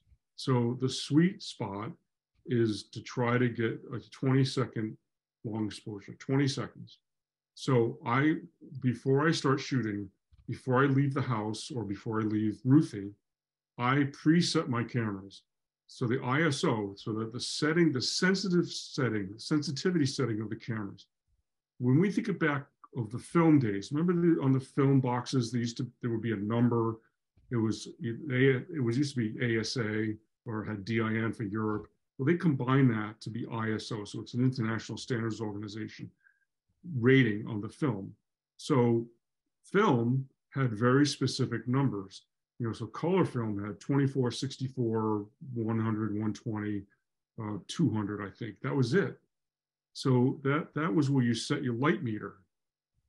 Digital cameras, the latest digital cameras, and I'm talking about, so the ones from 2000 up to 2010, they weren't great in low light. They weren't great with the ISO settings. This camera that I have and all the subsequent Nikon cameras are fantastic in low light. I step out the door, I've got my camera set for 2000 on ISO. That's unheard of in film. My lens is wide open, it's called. So my lens settings, all my lenses are what they call fast lenses. The aperture of the lens, the iris of the lens, they're wide open. My shutter's set for 20 seconds. And then my color balance is set for 3200 because I know it's going to be dark. So there are some variations of that when you're in the field, especially if there's too much ambient light. Then I start using the ISO as the variable because we can just change it right in the camera. And you go from one shot to the next with different ISOs, and it's great. You couldn't do that with film. In order to do that with film, you had to rewind the film and put a new roll of film in that was a little bit higher in ISO. Now we have that ability to just instantly change it, and you get these great results. And so my variable in the field primarily is the ISO, and that's all driven by what the ambient light is when I show up there. And you never know until you get there because it's totally different than what there is during the day. You didn't see that power plant that was 3 miles away because you didn't see it because you're not going to see it during the day. But at night, that power plant could be throwing tremendous amount of light, especially if it's, if it's hazy in the summertime, like the Barnegat shot I showed you. Really difficult to shoot because of all that light that's in the sky, and you don't see many stars. Contrast that with what I showed you at Isle Ho, and it's just dark, dark, dark, and you get these brilliant stars, even though they're winter stars and the Milky Way's not in the shot. It doesn't have to be in the shot because there's so many other beautiful stars in the sky. Follow-up question from Lawrence: what Nikon model do you use? So I use a D4, and I just passed in my original D4. I was up to 280,000 actuations, what they call. It's like mileage. So every time you click it, it's like another mile in your car, right? So I was up to 280,000, and the camera started to act up. So I sent that out to be repaired. And I thought, you know what, I'm going to just see if I can find a used one in good condition. So I found one on eBay that had 13,000 actuations, and it was $1,000. Whereas the brand new, that camera was $6,000, 12 years ago. So it's a great camera for this project, and I'm sticking with it. And I know eventually I'm going to have to go to a newer model, probably the Z mirrorless cameras, but that means new lenses for the most part. But I'll stick with this camera. It's just perfect. It's perfect for this, and it's what's called a sealed body. So if I do get it wet, it's probably going to survive. So it's great for this. Yeah. People are asking more questions in the chat, but there's been a couple of people who've digitally raised their hands. They've been waiting for quite a while, so I'm going to call on them. Sheila, you have your hand raised. You can go ahead. You've already unmuted yourself. You can go ahead and ask your question. Okay, thank you. First of all, I just want to say thank you to David for coming out to Fairport Harbor West last week and trying again. And yes, thanks to Mighty Lake Erie, it moved, made it a little easier for you. And so I'm glad you were able to get it. Interesting, I just want to give you a couple little statistics. Since I posted your pictures, which has been less than a week on the Lighthouse's social media sites, we already have over 18,000 views on your pictures, which is enormous for less than a week, right? So there's a huge, huge popularity, huge interest in what you do. And then I also wanted to comment about what you said early on about not having any historical night pictures of the lighthouses. And that is true for mine as well. Keepers didn't live there after the 1940s, so that there were never really any lights out there after that, except for the one on the top. But last year, just a little vignette, last year, I was with some friends. They were taking some fireworks shots on 4th of July, and I just happened to realize that every light was on in my lighthouse. So I asked one of my photographer friends to take a picture of it with all of the lights on, because it struck me that there would never have been a historical picture with all of the interior lights on facing out. So I put that picture in the chat. I'm just going to share it, but I really just wanted to say thank you so much for all of your great work. Keep it up. Can't wait to see the full Great Lakes book when you get it done. And you're welcome to come and stay if you like, anytime you want. Well, thank you, Sheila, because that Sheila owns the Fairport West, or no, Yes. Fairport West Harbor West. Harbor West Lighthouse in Ohio, and that's where I was last week. Now, I was there 5 years ago, like I mentioned, and I walked. You have to park in the state park, and you have to walk along through the woods and then on the beach. And it's a good probably 10-minute walk out to her lighthouse. And then once you get there, when I was there, like I said, there were waves coming over, and so I couldn't shoot.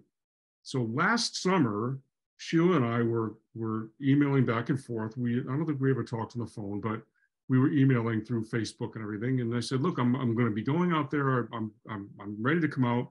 I was literally on my way to the lighthouse. And I didn't have permission to park on the park property. So I called the ranger and I said, I'm going to be coming out. He said, you can't enter the park after sunset. I was like, wait a minute, I'm on my way. He said, I don't care. He said, you should have done your homework. I said, I've done my homework. I didn't even know about this. So I had to turn around and I couldn't go there that night. So that was my second attempt. So finally, last week, I actually had gone above his head to the State Department of Natural Resources and gotten the permission. So they said, whenever you show up, we love the project. Whenever you show up, we'll let you on the property. So last week, the same ranger it was a total 150. He was really cooperative. Whatever we can do for you, Dave, just let us know. In fact, they even left the gate open. I had the code to get in, but they left it open. And then I got out to the lighthouse. But I was very surprised to see the lights on, which is fine. And I think I emailed you too as well, saying they're not bright, which is great, because too many lighthouses, and Josh Little knows this down at Jupiter, they have really, really, really bright lights on the lighthouse. Same with Barnegat and others. And I get why they do that, but they're not photogenic. But yours was pretty close to photogenic. But I was surprised to see them on. I actually I walked up and I saw the gate was locked because I was going to cover them, but I couldn't get access to it. So it is what it is. I got nice shots. And so, you see the stars above, so it works out. So it's great, but also I didn't realize about the piping plovers, because you can't even go on the beach right now. The entire beach is closed off in that area because of the birds. And so, so that was a little curveball too, but I got it done, and it's in the collection. So thank you so much for all your help and your. Yeah, well, thank you for your perseverance. Yeah, and it goes to show you that forget Mother Nature. Sometimes human intervention is more difficult than worrying about whether you're going to fall in the water or slip on a rock, right? Oh yeah. So, well, nice to see you and meet you. Thank you. On on a Zoom call and virtual. So thank you. Yeah, thanks, Sheila.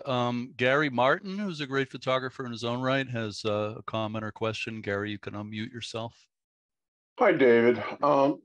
I shoot with a Nikon D5, and for low light stuff, the chip in it, compared to, I had a D3 before that, yep. And the chip in the D5 is significantly better. The other question I was wondering is, have you played with the exposure value or the EV settings at all when you're doing 20-second exposures?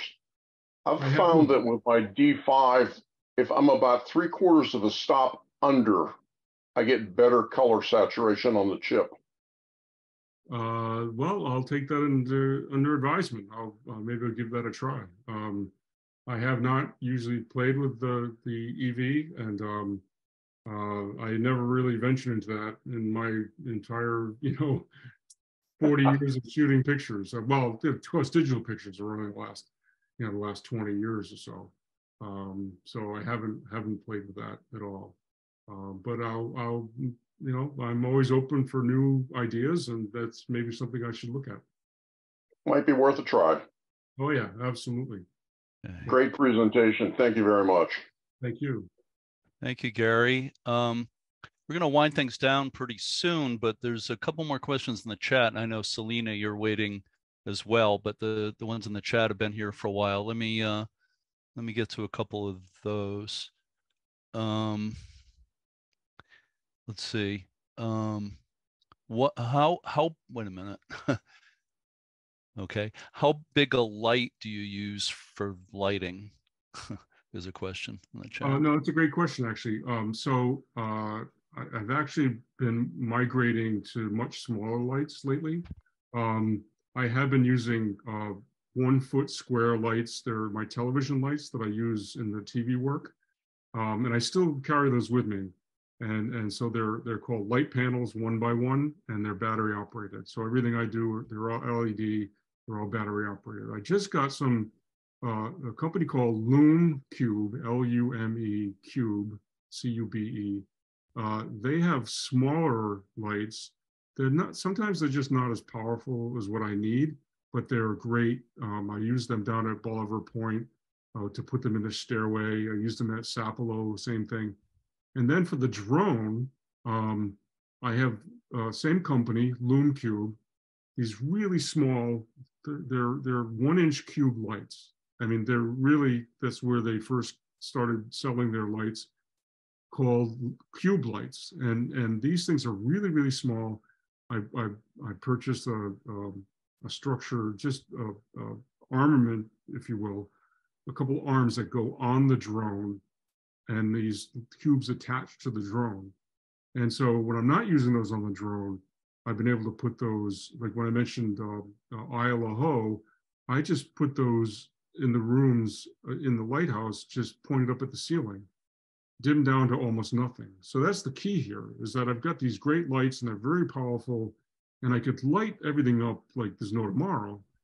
But if you look at all the lights that I'm using, most every one of them is dimmed down to their lowest setting, because I'm doing these 20-second long exposures with a pretty sensitive setting on the ISO, so that little bit of light goes a really, really long way, primarily to get the stars in the sky. Because when I get on location, I'm exposing for the sky, and then I'm bringing up the exposure from my lights onto the lighthouse to match what I'm getting from the sky. Because I don't want the lighthouse to be too bright, otherwise I'll get less stars. So the less light I have on the lighthouse, but the better placed lights at the right exposure on the lighthouse will enable me to not only get the lighthouse, to get the detail of the lighthouse, but also to get these great stars above.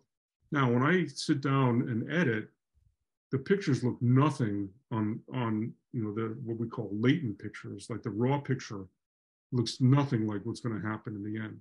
So I sit there with these sliders that I use in Lightroom, and certain sliders, nothing I do is auto. Nothing is auto. Never touch auto. Everything is manual. So my editing is also manual. When I start moving the sliders, move highlights one direction, knocks everything down. The picture looks like crap. It looks terrible. Then I bring up whites, I bring up shadows, I bring up blacks, and it's like these stars just suddenly come out. It's when the magic really happens in the edit process. It's unbelievable. But those stars are there. They were there when I shot them, and they're there in the final picture.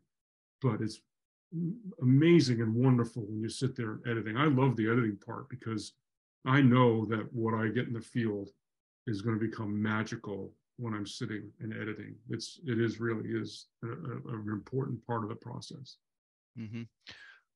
Oh, there's two people in the waiting room. Thank you very much. But just thank you very much. I'm not sure who's speaking right now. Who's speaking? Sorry, it was Guy Stever Oh. from New Hampshire who asked the question about the lights and how big the light was. So thank you very much. Okay. All right. Thank you, Guy. Okay. There was an earlier question in the chat. David, this is from Jean Banco, how many photos do you take to get that one perfect photo? And what is your favorite lighthouse photo? I don't know if you have one favorite. All right, so here's my stock answer for the favorite question. My favorite photo of a lighthouse is the next one. So I like because it. they're all, there are some that I really like, and then I go out and I shoot that next one. It's like, wow, this is amazing, So I usually have to say, and I make a joke out of that, but that really is true. It really is the next one. I mean, I was talking to Marquette Harbor Lighthouse today, and I may be going out to Michigan and start looking at those lights out there, and they might be the next ones that I like. I don't know, but I don't know what the next one's going to be. And what was the other question? What was the other how many on average? How many shots? Well, I know you spend a lot more time at some of these than others, so I don't know if there's an average number. That's as situational as each location. So if I'm using the tripod, like when I was at Morris Island, I think we shot maybe 20 images, but we only had one angle, because once you use the tripod, it's so there's so much going on that once we get out there, we troll for the shallow water, we drop our anchors, we get how deep it is, we set the tripod, we launch the tripod. I mean, we're already an hour and a half into this thing, and it's that one angle, but it's two ratio differences. So you've got a landscape aspect ratio, right? And then from that same angle, you just turn the camera and you do your portrait shot. So for every time I get a new angle or move the camera, I get a landscape shot and I get a portrait shot. And that's primarily if I get a really good angle that somebody likes. I may have a client, because I'm also selling prints. So if Jeremy D'Entremont wants a landscape picture, I should have that, right? But what if Jeremy D'Entremont wants a portrait picture, because that's what fits on his wall? I'm going to say, oh, I'm sorry, I didn't shoot that, but no. So you get both those aspect ratios from that angle. Now at Isle Ho, when I was there and I was staying the night on the island, I mean, what am I going to do? Go back and watch TV when there's no TV reception? You can't even get internet. So I'm like, okay, I'm here for this project. I'm here for this lighthouse on this night. And I was all over that property. I mean, I was in and out, I was up and down, I was in the woods, I was, a lot of different angles. So again, it's all situational. And then it's also, am I shooting several lighthouses on the same night? Like the Erie land shot, it wasn't ideal because it was cloudy and it was early in the evening. And I just said, okay, I'm here, I've got to do it. Got a couple angles, and then I moved on to Fairport Harbor. So it's also, how busy is my night going to be? This time of year, with these really short days, I mean, really long days, but really short nights, I couldn't shoot at Erie until really 10:30, 11 o'clock, and then be on my way to Ohio. So I forced that earlier. And then the sun's going to be coming up at 4:30, 5 o'clock in the morning. So it's a very short night. So I love shooting in the middle of winter, because I can be in an area and shoot four lighthouses in the same night. And, I shot all the lighthouses of Cape San Blas, Port St. Joe, and Crystal River down in Apalachicola, Florida Panhandle. I shot those three the same night back in March. So if you have a long night in the winter, you can get a lot more done. So that also plays into how many different angles you can get. So it's not a simple answer. Some you can get a lot, some you can only get a few. Sure. I'm going to answer one question in the chat myself here, and then maybe two more in the chat, and Selena, I'll go to you next, Selena, and then two quick questions in the chat, and then we'll wrap things up. But question I was going to answer from Jeff here, in the chat is what is the link to the recording of this presentation. I can't give you a link exactly, but it will be on the USLHS YouTube channel. So if you get on YouTube, just do a search for USLHS, and that goes for everybody. There are hundreds of videos on the USLHS YouTube channel. So check it out if you haven't already. And we'd also appreciate it if you follow the YouTube channel, because it helps us in various ways if you actually follow it. So check it out. And this will be there possibly as soon as tomorrow, but definitely by in the next, I'm going to say 3 or 4 days, but maybe tomorrow. And also it'll eventually be on the USLHS website. There's a video section on the website, so you can find that from the front page, but I can't give you the exact link. But YouTube is probably the easiest way to find it. Selena, you've been waiting a while. You want to unmute yourself? You can go ahead. Sure. Thank you very much. And thank you for sharing that. I was just going to ask that too, because I think, David, I want to say thank you for putting a plug in for Sanibel. We're still struggling here, but we're making it happen. And we have good news that the city had asked us to go and identify all of the artifacts from the houses that were destroyed, what we wanted to keep. And so we're getting those all gathered in. We're keeping them, all the wrought iron support legs we're trying to pull out of the water right now, trying to keep that all safe and get that solidified if we have the possibility, cross our fingers, of ever rebuilding at least 1 or 2 of the keeper quarters. So thank you for putting a plug in for us on that. It is important. It's important that we keep all these lighthouses safe and going. And yeah, I'm glad you're going to you shared that, Jeremy, with us, because I do want to send this to our councilmen. I want to send what you've done today, David, to our councilmen and let the city see how important this is and how important lighthouses are for our communities going forward. So again, thanks, David. And you know the door's open whenever you want to come visit. So well, thank you. And say hi to Busy for me as well. You know, it's we will. We'll see. I'm here. There he is. There he is. All right. So and we are flying on Monday back up north, and hopefully we'll see you in Rhode Island. So we'll keep in touch. Well, that'll be awesome. I look forward to it. Nice to see you. Nice to see you. Thank you. Thank you, Selena. My wife and I stayed right near Sanibel Lighthouse in 2001 for a week, and I interviewed Charles LaBeouf at that time for an article. So that was a very memorable visit. Wow. Yeah. And yeah, we're talking to him about a lot of things. So that's great. Yeah. Yeah. Absolutely. So just a couple other quick questions that were in the chat. One is from Michael Phelan. In the shots of lenses with beams, do you have the lens stop rotating to take a long exposure? I think I know the answer to that, but go ahead. Do you understand the question? He's asking if you do you actually have them stop if it's a rotating light to actually stop it for your picture, or how does that work? Yeah, so it's not stopping, but again, the lighthouse is a situational. So if you get to a lighthouse, the Fire Island comes to mind. So when we were there, the beam goes pretty quickly at Fire Island. So it's hard to capture the beam really succinct and sharp while capturing the stars at the same time. So you have to sort of make a choice.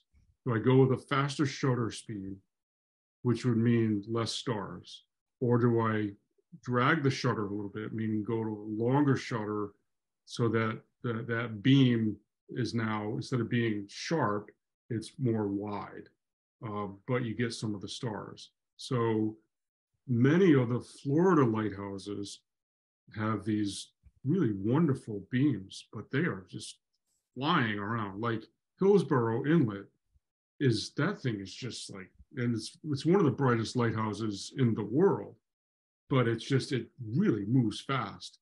And so in order to get that and get the stars and to get that sharp, I had to really crank up my ISO. So now I'm technically really messing around with the final image, because as you crank up the ISO, you add a lot of what we call noise or grain to the shot. But I know that Lightroom has a great noise reduction component to it, so I can take out a lot of that. Now, I don't do what's called stacking the pictures. I don't take 40 pictures and then put them all together. I take a single image. So then I know what my limitations are. So there are some times when I have to say, all right, I'm presented with this and I got to deal with it right here, right now, in the best way possible. And sometimes you win and sometimes you don't, because of the way my art is and my approach to it. So I hope that answers your question. It is situational. You can stop the beams, but it also depends on how fast they're going. Like I said, in Florida, almost every one of half of those lighthouses have got these great beams because they still have the Fresnel lenses in them, like St. Augustine and Jupiter Inlet and Ponce. But you have to also take the shot pretty quickly by manipulating the technical ends within the camera, and know how to do that. So it's not for the faint of heart, and you have to sometimes really know the camera and know the right exposure, except for the EV setting, which I haven't played around with. That one of our guests had said, but I'll maybe play with that a little bit. Yeah.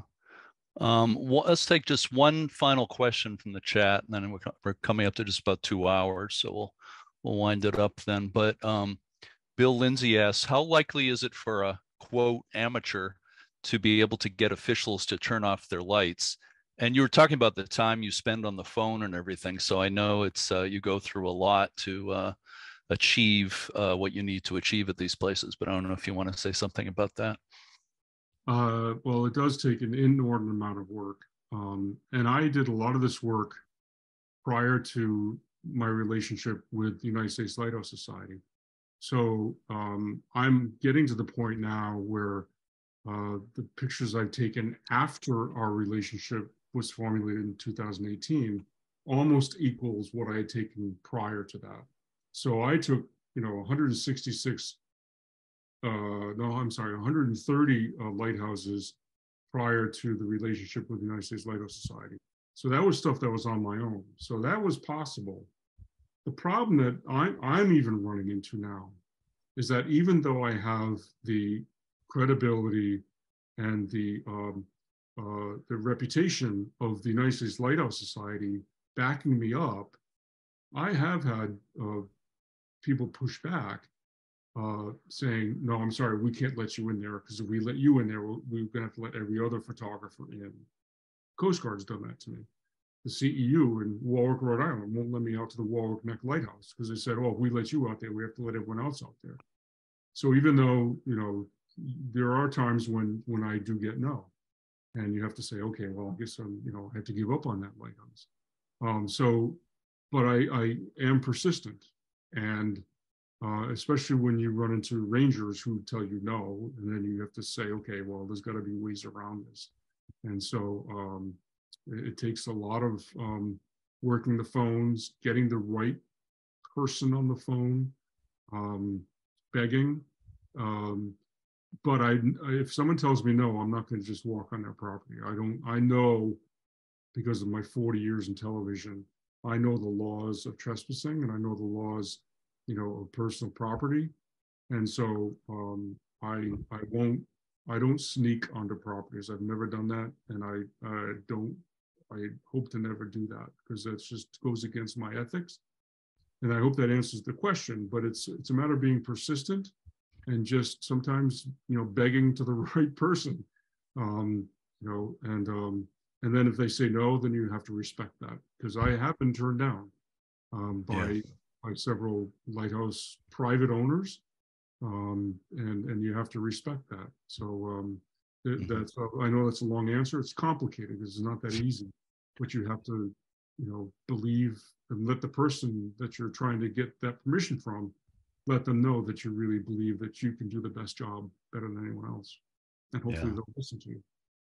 I've dealt with some of the same issues just visiting some of these places during the day, you know, some of the ones that are not generally open and that kind of thing. So it's just that much more complicated to do it at night, I'm sure. Yeah. So Dave Zapatka, I just thank you so much. This is fantastic. I've really enjoyed it. Yeah, that definitely does. You can unmute yourselves if you want them to hear the applause. You're welcome to do that for a moment here. And we still have a lot of people on with us. So did we lose anything? We lost a few, but that's okay. Yeah. It's you know, it fell off a little bit when you finished your presentation when we went to the questions, but a lot of people have stuck around. In the Lighthouse, in the Morris Island Lighthouse was just. Yeah. So great job. Thank you, Dave. Thank you. Thank you. Thank you. Thank you. Excellent. Thank you. Thank you. Thank you very much. Thank you, David. Awesome. Well, thank you everyone for listening. Thank you. Wonderful. Yeah. Thank you all for those. Thank you, U.S. Lighthouse Society and David. Thank you. Yes, thank you for saying that. Just before we close things up for the night, I just want to, since you mentioned the U.S. Lighthouse Society again, I probably don't. I'm preaching to the choir here. Most of you know this already, and it's the David mentioned the website, but if you're not familiar with the U.S. Lighthouse Society does, go to uslhs.org. And the society, of course, somebody asked during the program in the chat, does the U.S. Lighthouse Society give tours? Well, yeah, it's one of the main things. Yeah, the big things the society does is both domestic and international tours every year, usually about 4 of each year. And Henry Gonzalez, who you've heard tonight, is involved with some of those, including a Spain tour this year.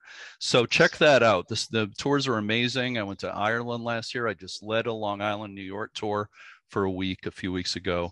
And I might be going to Denmark and Germany next year, which is pretty exciting. So check out the tours, uslhs.org. Also, of course, the Passport program, which a lot of you know about. Preservation grants, the research catalog, and on and on. There's a lot to look at there. It's a huge website. Society really offers a lot. We have a couple of more of these virtual events we're planning. I'm not going to give you dates right now, but we're going to do one about Montauk Lighthouse. There's a lot of exciting work going on there. And one on antique lighthouse postcards with an author of a book on that subject that's just about to come out. There's also another one in the works with the really well-known lighthouse author. That's going to be a really exciting one, but it's not completely firmed up yet, so I don't want to get any more specific than that.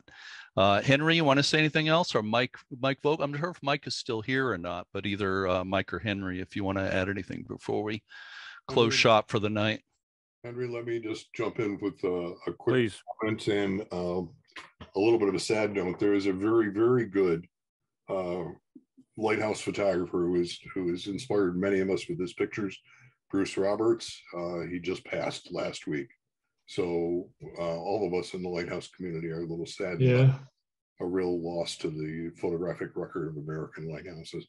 And I just wanted to note that. I also want to thank David for everything he's been doing in conjunction with us in this partnership, which we really enjoy. And, you know, we love to have his work in our archives as well. All the time that he donates to this, and even more than that, the passion he donates to this project, I think is inspiring. And Jeremy, you do a great job as well. Thank you for doing this and every other podcast. If you guys haven't checked out Jeremy's podcasts as well, they're really informative, and he does a tremendous job. Thanks, Jeremy. Hey, Mike, I have a quick question for you, though. Dave here. I have a quick question for you.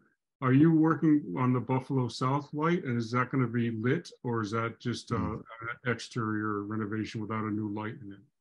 It'll be an exterior renovation. We did light it for a movie shoot 2-3 years ago. So it's the first time I've seen that one lit. As you know, there's a pole light next to it that does the function. We're about $600,000 into that restoration, another $400,000 to go. And right now I'm just focused on repairing all the storm damage Lake Erie did to the 1833 lighthouse site, not to the lighthouse, but to the site. So we haven't even opened yet for this year. And I know that was a technically difficult like for you to shoot. We spent a night out there trying to figure out how to get the Emmy and lights out. It's an urban lighthouse, which is another set of challenges for David.